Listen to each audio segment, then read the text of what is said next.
¿Me escuchan? Sí, doctor, buenas noches. Bueno, buenas noches. Vamos a comenzar. Vamos a hablar ahora lo que es el sistema nervioso central y el sistema nervioso autonómico. Lo que vamos a hablar del sistema nervioso central está compuesto por el cerebro y por la médula espinal. El cerebro se va a dividir en triencéfalo, en el diencéfalo, en el cerebelo y en el tallo cerebral. Ahora vamos a hablar de cada una de ellas, así algo corto y resumido. El triencéfalo es el cerebro, es la parte intelectual en nuestro organismo. Esto va a estar organizado en dos hemisferios cerebrales, que va a incluir los ganglios basales y la corteza cerebral.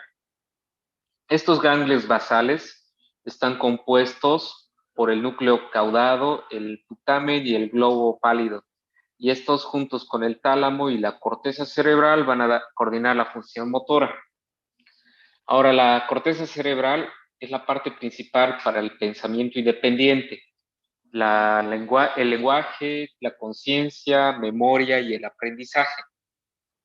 Ahora, las funciones de la corteza cerebral van a ser motoras y sensoriales básicas, que son las que van a recibir el proceso de información, y las funciones asociativas, que son el pensamiento abstracto, el habla. Ahora hablamos del diencéfalo. El diencéfalo va a contener el tálamo y el hipotálamo. El tálamo está implicado para lo que es el control motor, tanto en el ciclo de sueño y de vigilia. Cuando existe una lesión en el tálamo, incluso se puede llegar al coma profundo, dependiendo, cuando hay un trauma, puede llegar a pasar esto. Ahora, en el hipotálamo es como tal el centro del control autonómico, y esta va a ser importante para las funciones básicas como la ingesta de alimento, la sed, el equilibrio hídrico, el control de la temperatura corporal, la ira también y la presión sanguínea. Ahora, acá se van a sintetizar las hormonas se van a controlar, que son controladas y liberadas por la glándula pituitaria, que son la oxitocina y la hormona antidiurética. Ahora hablamos de lo que es el tallo cerebral. El tallo cerebral está compuesto por el bulbo raquídeo, el puente y el mesencéfalo. Ahora, cada información que nos va a llegar al cerebro y la médula espinal va a atravesar el mesencéfalo. La mayoría de todos los pares craneales hacen este recorrido, excepto el primero y segundo par craneal, que igual esos van a tener un origen en el mesencéfalo. Ahora toda esta información tiene que llegar al mesencéfalo. No se olviden que es el recorrido que va a atravesar como tal. Ahora también los nervios craneales nos van a dar una inervación motora y sensitiva de la cabeza y el cuello. Y estos nos van a asegurar los sentidos principales, que son la vista, la audición, el gusto y el olfato. Ahora en el cerebelo. El cerebelo es un poco más pequeño, pero sí es el que contiene mayor número de neuronas. Acá se van a coordinar los movimientos del habla, de la función motora general, del aprendizaje motriz.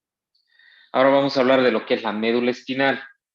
La médula espinal se conduce en todo el conducto vertebral y se va a dividir en varias regiones, que son la cervical, la torácica o dorsal, la lumbar, la sacra y la coxigia. La médula espinal va a tener 31 segmentos, que van a ser los 31 pares nerviosos espinales, y va a ser uno a cada lado del cuerpo. La médula espinal va a terminar en L2, generalmente. Ahora, los nervios espinales pueden continuar en forma caudal hasta los dermatomas apropiados, donde es la caudequina. Ahora, los nervios espinales van a tener también otros componentes, que son las fibras sensitivas, las fibras motoras. Las fibras sensitivas son las fibras aferentes y las fibras motoras son las fibras eferentes, que van a emerger desde el C2 y van a llegar hasta el S2 y S3.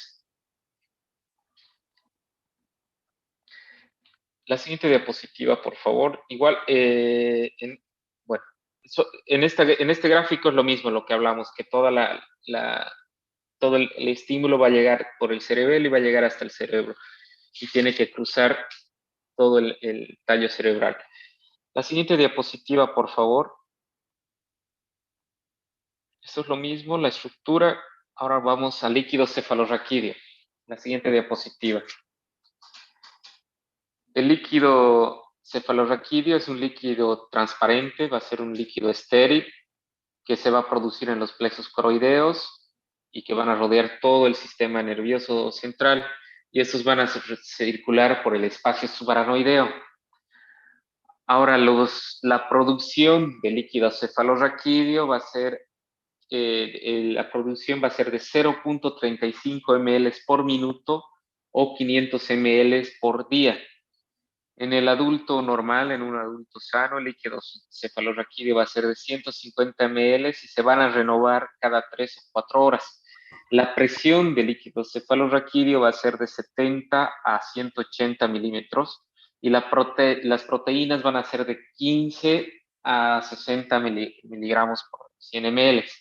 Ahora, también el líquido cefalorraquídeo va a depender de otros factores que pueden reducir o producir el líquido cefalorraquídeo, como algunos fármacos, algunos esteroides y diuréticos, también la temperatura corporal, cuando hay una hipotermia, cuando hay descenso de la temperatura, cuando tenemos una baja perfusión cerebral una baja perfusión de la presión intracraneana, que es la PIC, o también en el caso cuando la PIG está elevada. Ahora, la reabsorción del líquido cefalorraquídeo va a ser directamente proporcional a la supresión y va a comienza con 5 milímetros de mercurio y se va a elevar hasta los 20 milímetros de mercurio. Ahora, cuando esta presión del líquido cefalorraquídeo va a superar los senos venosos, va a haber una reabsorción que se puede llegar a interrumpir. Ahora vamos a hablar de lo que es el sistema nervioso autónomo. El sistema nervioso autónomo es el que se va a encargar de regular los órganos, los sistemas, la liberación de las hormonas, de la temperatura. Ahora, estos van a estar incluidos la corteza cerebral, el hipotálamo, la amígdala, la estría terminal, el tallo cerebral, la zona reticular intermedia del bulbo. Ahora, las fibras aferentes van a ser los receptores en órgano visceral que van a ser sensibles a estímulos mecánicos y químicos y pueden llegar a variar con la temperatura. Ahora, el sistema nervioso autónomo se va a dividir en sistema nervioso simpático y en el sistema nervioso parasimpático. El simpático es el adrenérgico y el parasimpático el colinérgico. Ahí están las abreviaturas que las van a ver en diferentes bibliografías y a veces ya directamente ponen las abreviaturas para que ustedes ya puedan seguir el texto. Ahora, la función del sistema nervioso simpático, vamos a verlo en diferentes órganos. Se ve su efecto y el efecto simpático y el efecto parasimpático. Bueno, vamos a hablar del corazón y los pulmones, que son los más importantes. No más importantes, pero lo que estamos viendo. Vamos a hablar en la estimulación simpática, va a haber un incremento en el corazón, un incremento de la frecuencia y de la fuerza de contracción del corazón, o sea, del inotropismo. Pero por esto van a llegar a inhibir tanto el sistema parasimpático sobre los vasos coronarios que van a permitir que se dilate. Ahora, cuando existe una estimulación parasimpática, en el corazón se va a disminuir la frecuencia y se va a disminuir la fuerza de contracción, pero sí se llega a conservar esa energía. Se van a contraer los vasos coronarios y también se puede, de acuerdo a la demanda que tengamos. Ahora, en los pulmones, en la estimulación simpática va a haber una inhibición del sistema parasimpático, por lo que va a provocar una broncodilatación y una menor secreción, por lo que va a permitir este intercambio aéreo. A cambio, cuando existe en los pulmones una estimulación del parasimpático, se van a contraer los bronquios, se va a conservar la energía y se promueve la secreción de los bronquiolos. Ahora, en las vías urinarias va a existir por la estimulación simpática una vasoconstricción de los vasos renales, se va a desacelerar la formación de la orina del esfínter vesical interno y va a estar contraído para mantener la continencia urinaria. Y cuando existen las vías urinarias, un efecto de la estimulación parasimpática va a inhibir la contracción del esfínter vesical interno, se va a contraer el músculo detrusor de la pared vesical para causar una micción. Y en la parte suprarrenal de la estimulación simpática va a haber una liberación de adrenalina hacia la sangre. Y en la suprarrenal, el parasimpático no va a llegar a inervar, por eso no existe ese efecto.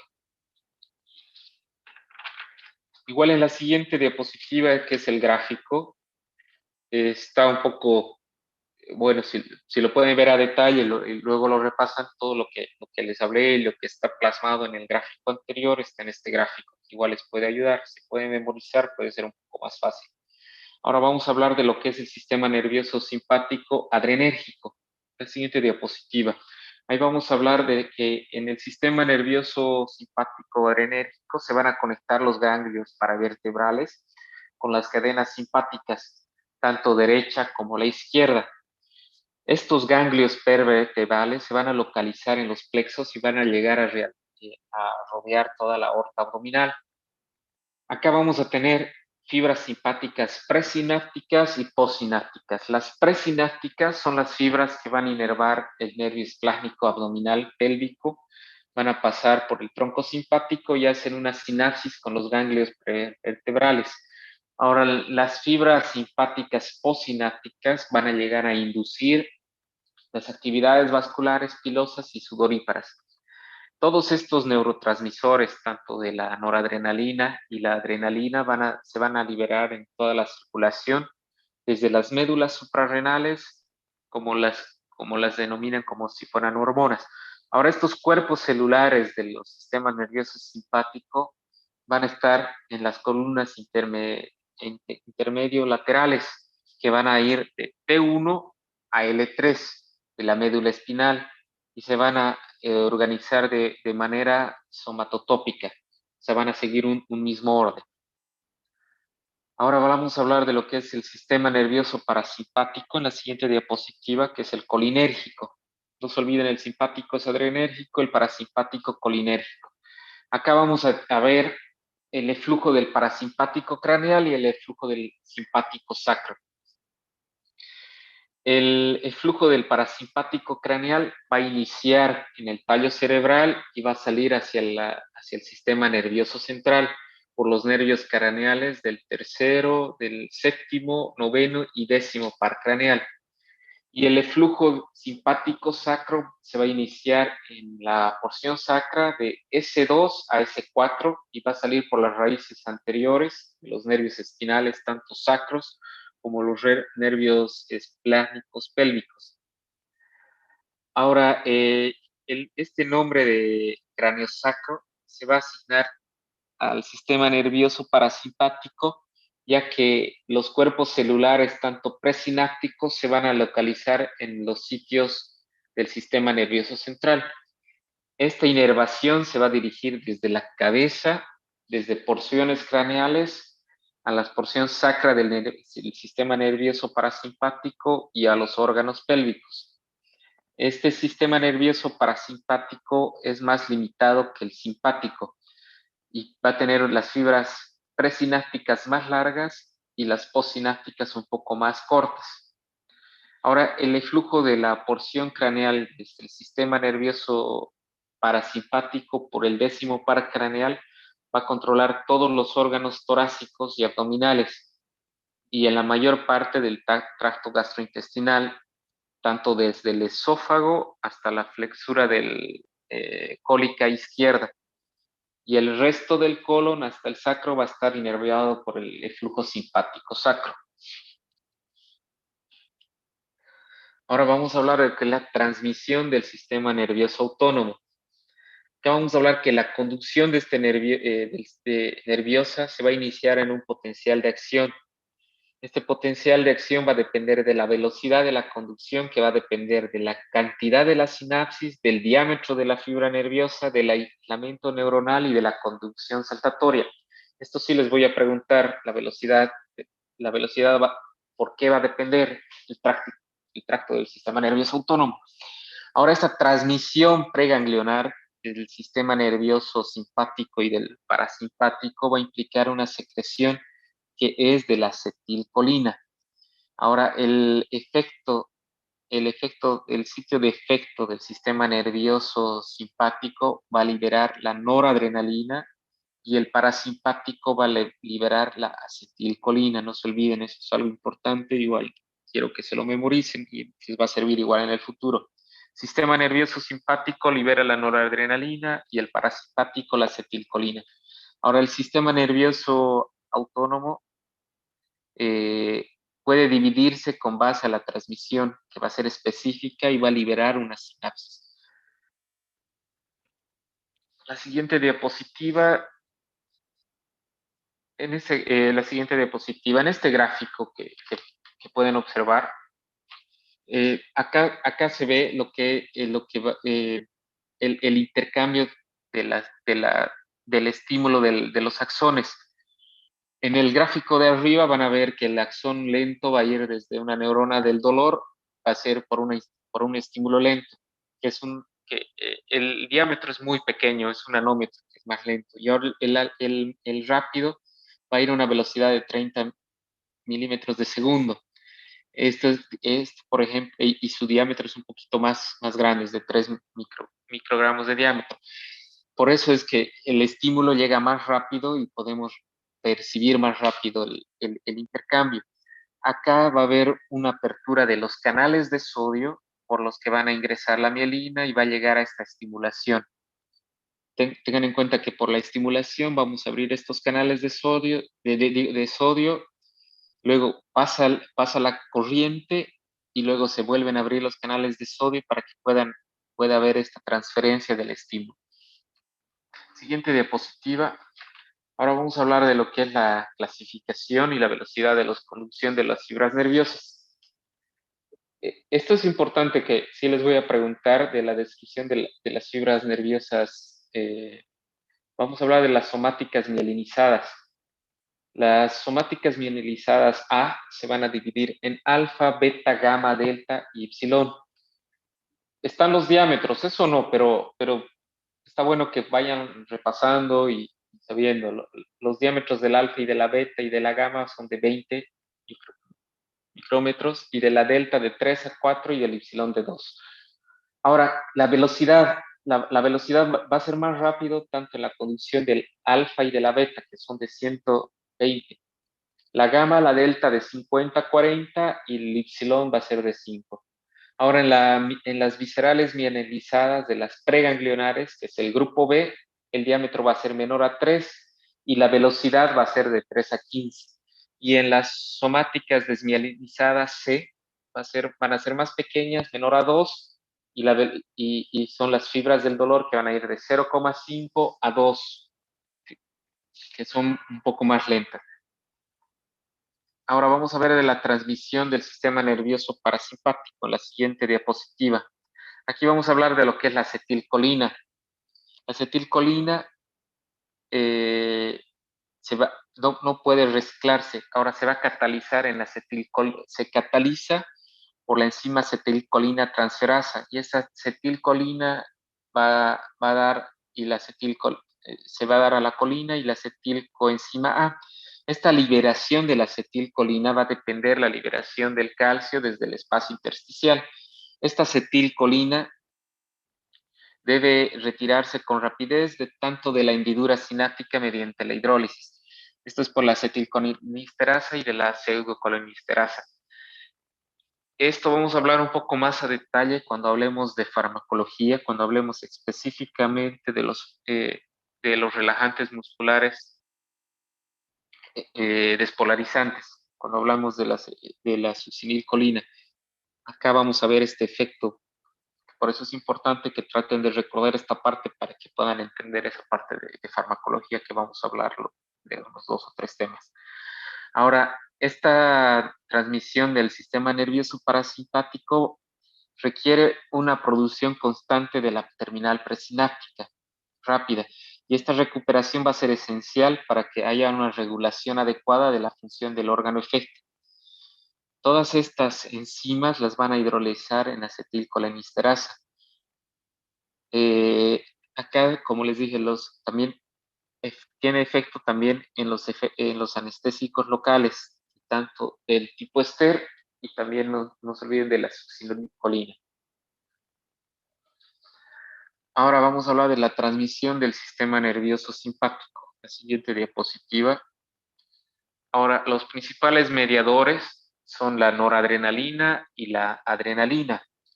La acetilcolinesterasa va a transmitir por las fibras preganglionares para el sistema nervioso simpático. Ahora, en la glándula suprarrenal, específicamente en la médula, va a haber una liberación de la adrenalina o la epinefrina y de la noradrenalina. Ahora, la inactivación de la noradrenalina va a ser eliminada en la hendidura sináptica, donde se puede recapturar las terminales presinápticas, se pueden capturar extraneural por las células efectoras y va a haber una difusión. Ahora, la noradrenalina y la epinefrina se van a metabolizar por la monooxidasa, por el MAO, y el catecol o metiltransferasa. Esto sí les voy a preguntar, por eso incluso está remarcado con otro color. Ahora, el producto final va a ser el ácido vanilmaltenínico y se va a eliminar por la orina. Ahora, la epinefrina y la noradrenalina se van a liberar en la circulación. Cuando se liberan en la circulación, se van a considerar como hormonas en el hígado y riñones, se van a metabolizar en las catecolaminas exógenas y estas van a llevar un mayor tiempo de acción. Ahora hablamos de lo que son los receptores colinérgicos. La acetilcolina es un mediador para todos los sustratos. Tanto en el sistema nervioso parasimpático va a haber una transmisión presináptica del sistema nervioso simpático y por esto va a llegar a unir va a haber una unión neuroefectora del músculo estriado. Ahora estos se van a dividir en muscarínicos y nicotínicos. Los muscarínicos, esto igual, sí les voy a preguntar la división de los receptores colinérgicos. Son dos, muscarínicos y nicotínicos. Ahora los muscarínicos se van a presentar en las terminales postganglionares del sistema nervioso parasimpático, que van a estar dentro del músculo cardíaco y del músculo liso. Cuando se estimula el efecto muscarínico, vamos a tener una bradicardia, una broncoconstricción, una miosis, una salivación y un aumento de la motilidad gastrointestinal. Esto necesito que memoricen, porque sí les voy a preguntar lo de la estimulación muscarínica. Ahora, estas se van a dividir en M1, M2, M3, M4 y que son ahora el M1 se van a encontrar en los ganglios autonómicos y van a estar en las células parietales gástricas. Ahora el M2 va a estar en el corazón, el M3 en el músculo liso, el M4 en el sistema nervioso central y que se va a inhibir en la adenosín 3.5 monofosfato cíclico y el M5 se va a regular el calcio intracelular como una vía de señalización. Ahora, los nicotínicos pueden inhibirse bloqueando los receptores con atropina y los muscarínicos del M1 al M5 van a ser unos procesos complejos tanto en la memoria, la atención y la analgesia. En la siguiente diapositiva, ahí tienen este diagrama que es del sistema nervioso autonómico eferente, donde van a ver todos los impulsos que van a ir desde el sistema nervioso central que, que se van a enviar por parte preganglionar a los ganglios del tronco simpático, donde se va a intervenir en las dos porciones de arriba. Ustedes van a ver que hay una estimulación de la acetilcolina, pero por el efecto nicotínico va a pasar al postganglionar y va dependiendo a donde vaya a ser el estímulo. Si va a ser la norepinefrina, va a llegar al corazón, a los pulmones, el músculo liso, las glándulas salivales. Y si es la acetilcolina, va a llegar a las glándulas sudoríparas. Eso es algo que necesito que traten de memorizar y lo vuelvan a repasar. Ahora, los receptores colinérgicos, vamos a hablar de los nicotínicos. van a estar en la unión sináptica de los ganglios, tanto del sistema nervioso simpático como del parasimpático. Va a haber una estimulación del simpático y va a haber cuando existe una estimulación del simpático, vamos a tener una taquicardia y va a haber una hipertensión por la liberación de la epinefrina y de la noradrenalina de la glándula suprarrenal. Si aumentamos las dosis de lo nicotínico, los síntomas van a ser una hipotensión y una debilidad neuromuscular. Tengan en cuenta que a dosis bajas la nicotina va a estimular y a dosis altas va a inhibir. Eso es lo que trato de decir, si han podido captarme. O sea, dosis bajas la nicotina la estimula, pero a dosis muy altas se inhibe. Ahora vamos a hablar de los receptores adrenérgicos. Estos receptores van a estar acoplados a la proteína G, que va a llegar a estimular las catecolaminas. Esta cantidad de receptores adrenérgicos va a ser inversamente proporcional a la concentración de las catecolaminas circulantes. Van a tener los receptores de adenosina que van a disminuir la liberación de la norepinefrina. La serotonina va a disminuir la norepinefrina a un nivel simpático y esto va a ser por la reducción del calcio. Ahora, la siguiente diapositiva, ahí tienen los receptores adrenérgicos, tanto alfa 1, alfa 1, alfa 2, los beta 1, beta 2, beta 3 y los dopa 1, dopa y dopa 2. Ahora, en el alfa 1, cuando tenemos el sitio sináptico postsináptico, exactamente va a estar en el músculo liso vascular, en el liso vascular renal, en las arterias coronarias, en las epicardias, en el miocardio y en los túbulos renales. En el músculo liso periférico renal, en las epicardias va a haber una contracción. En el miocardio va a haber inotropismo positivo, o sea que va a aumentar la contractilidad del miocardio. Y en los túbulos renales va a funcionar como un antidiurético. En los alfa 2 vamos a tener su efecto presináptico y postsináptico. En el presináptico va a haber una liberación del músculo liso vascular periférico y de las coronarias del sistema nervioso central. La acción en el músculo liso vascular periférico se va a inhibir va a inhibir la norepinefrina. Ahora, en las coronarias del sistema nervioso central puede haber una vasodilatación secundaria, va a haber una inhibición de la actividad del sistema nervioso central, una sedación y una disminución de las CAM.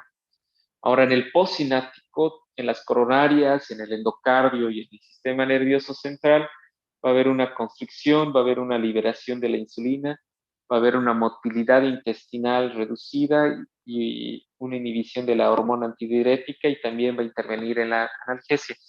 Pero en el túbulo renal va a promover la excreción del sodio y del agua.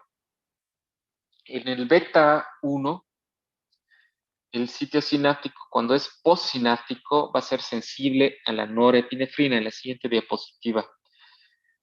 Esta beta 1 va a actuar en el miocardio, en el nódulo seno auricular, en la conducción ventricular, en los riñones y en las coronarias.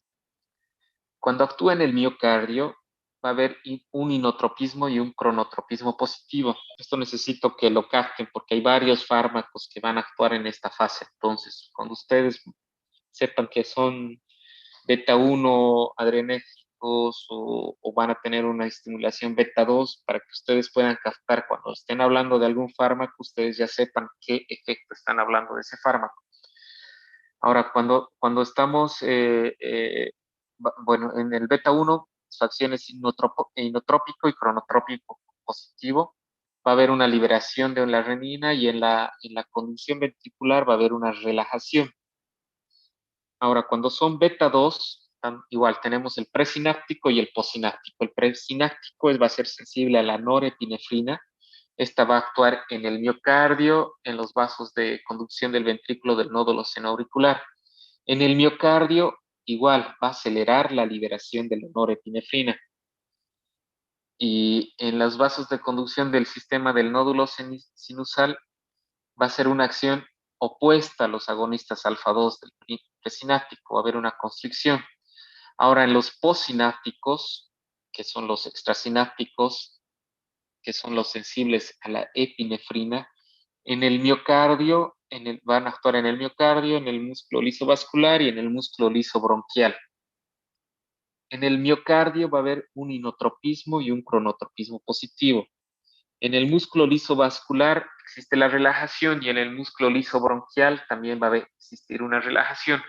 Por eso en episodios de asma o de un EPOC se utilizan los beta 2 por este hecho de que va a existir una relajación del músculo liso bronquial. Por eso es importante que les dije que ir ya relacionando con la farmacología. Ahora, en el beta 3, su sitio de acción va a ser tanto en el tejido adiposo y en los vasos renales. En el tejido adiposo va a haber un reforzamiento de la lipólisis y en los vasos renales va a existir una relajación. En la siguiente diapositiva vamos a hablar de lo que son los dopaminérgicos, dopamina 1 y el dopamina 2. En el dopamina 1 vamos a hablar de lo que es posináptico.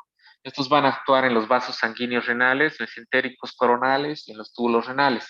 En los vasos sanguíneos, tanto renales, mesentéricos y coronarios, va a haber una vasodilatación. En los túbulos renales va a haber una natriuresis y una diuresis. En las células juxtaglomerulares va a haber una liberación de la renina que va a estar modulada por la diuresis. Y en los ganglios simpáticos va a haber una inhibición menor. Ahora, en la dopamina 2, igual tenemos presinápticos y postsinápticos. El presináptico de los nervios simpáticos postganglionares, su acción va a ser inhibir la liberación de la norepinefrina. Ahora, en los postsinápticos vamos a tener una vasculatura renal y una mesentérica, donde vamos a tener una vasodilatación secundaria, incluso algunas bibliografías indican como una vasoconstricción.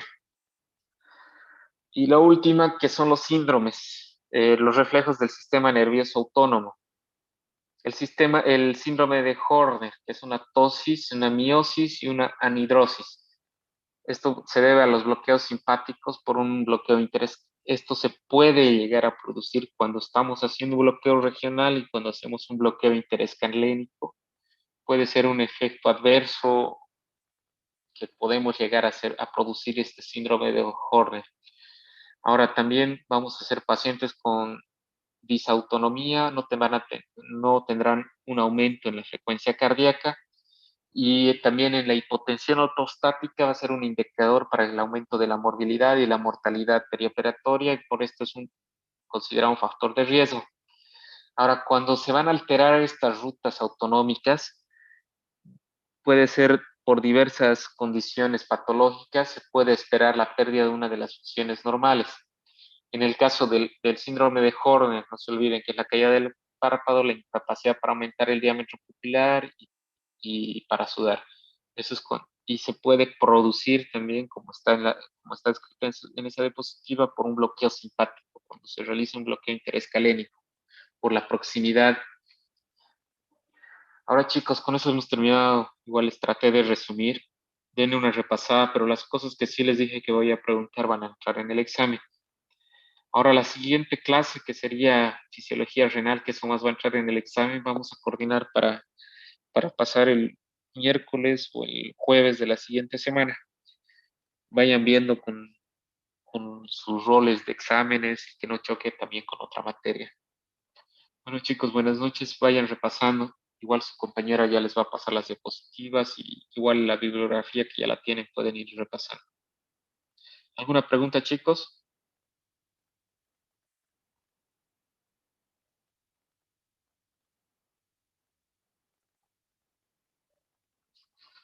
Hola, hola, ¿alguna pregunta? Ninguna, doctor. Todo claro, doctor. Ya chicos, bueno, buenas noches, descansen, hasta luego. Hasta luego, Hasta luego, doctor. doctor. Buenas noches.